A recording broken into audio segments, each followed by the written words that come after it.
With Republicans in control of the executive and legislative branches and the Supreme Court dominated by a conservative majority, the lower federal courts may be the most powerful bulwark against Trumpism in the years ahead.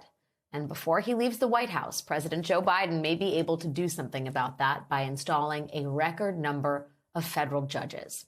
Donald Trump set the current record, confirming 234 federal judges in his first term in office. But Joe Biden is a close second, having already confirmed 215 judges, including 3 just this week. And he is not done. Senate Majority Leader Chuck Schumer told Democrats yesterday to prepare for a final push to confirm as many judges as possible in these last few weeks before the next Congress begins. That effort got a boost yesterday when Senator Joe Manchin of West Virginia signaled that he is willing to back Democrats' judicial nominees, even those without Republican support, because, as Manchin said, we are in different times right now.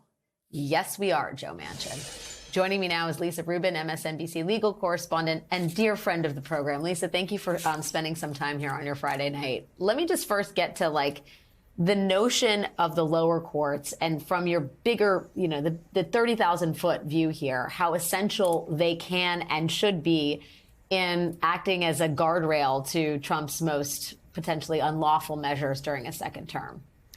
Alex, when I think about what a Trump second term looks like, the lower courts, and particularly the district courts, are imperative that they remain guardrails. And we saw that really during Trump's first term, particularly around the Muslim ban, around the attempts to add the citizenship question by the Census Bureau. There were any number of attempts made by the Trump administration to change policies in ways that felt blatantly unconstitutional. And of course, our district courts were the first lines of defense, and in many cases issuing what then Attorney General Bill Barr complained about, nationwide injunctions that prevented those policies from taking place and being implemented.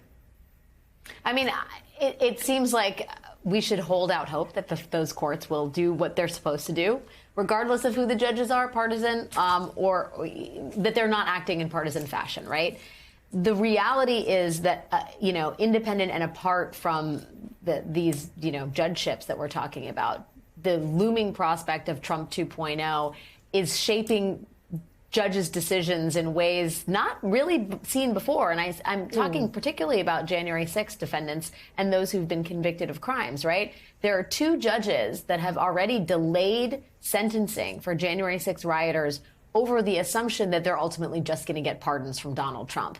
Can you talk about how unusual that is for judges to preemptively assume it's pointless to sentence someone convicted of a crime? I'm not really aware of any other analog, but before we condemn those judges and say that they're just throwing up their hands and feeling helpless, I want to provide a counter view about what might be going through their minds.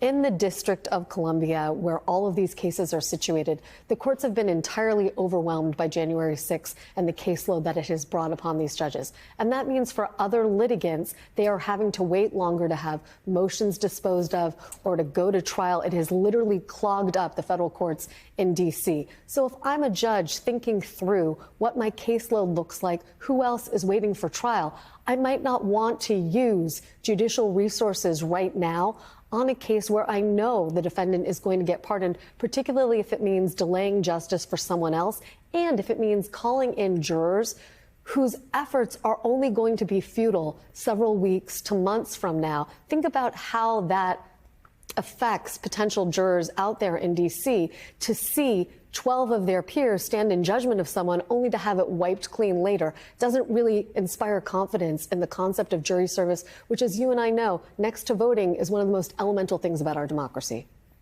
Yeah, I kind of wonder how broad the scope of pardons is going to be. Donald Trump has expressed a zeal for getting people off the hook, but at the same time, I think in an interview with Time magazine in April, Trump said, in the way that only Trump can, if somebody was evil and bad, I would look at that case differently.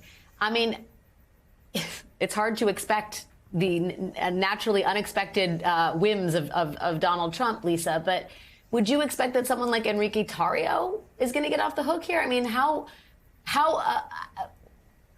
ambitious do you think the Trump Justice Department or Trump can be in terms of issuing these pardons?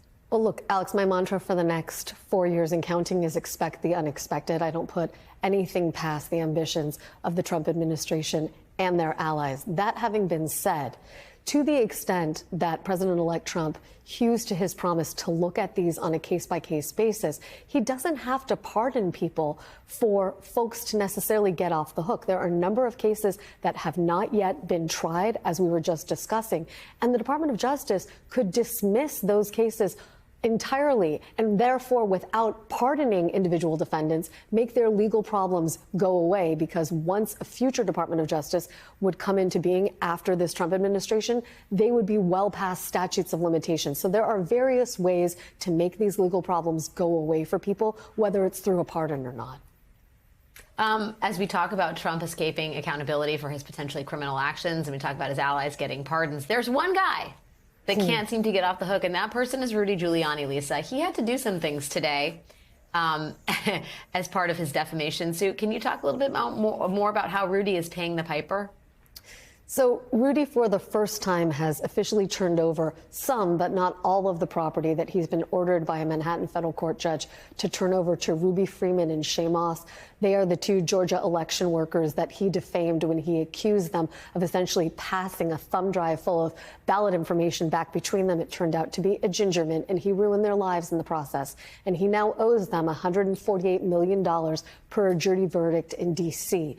Ruby Freeman and Shaye Moss then sued Rudy Giuliani here in Manhattan to recover some of what he owes them. And today, he handed over to them his vintage Mercedes-Benz. It's a 1980s Benz, originally driven by the actress Lauren Bacall, and 2 watches. That's a start, but not even a considerable dent in what he owes them. I should note that perhaps the most valuable thing Rudy Giuliani has is his Manhattan apartment. And as far as we know, Alex, that is not yet in the women's possession. Let's just focus for the moment, in this climate, on the fact that Rudy Giuliani had to hand over a vintage Mercedes-Benz, a watch, and a ring to Ruby Freeman and Shaye Moss. There is just the beginning of a little justice in that case. Lisa Rubin, thank you for making the time tonight. I appreciate you. Thanks for having me.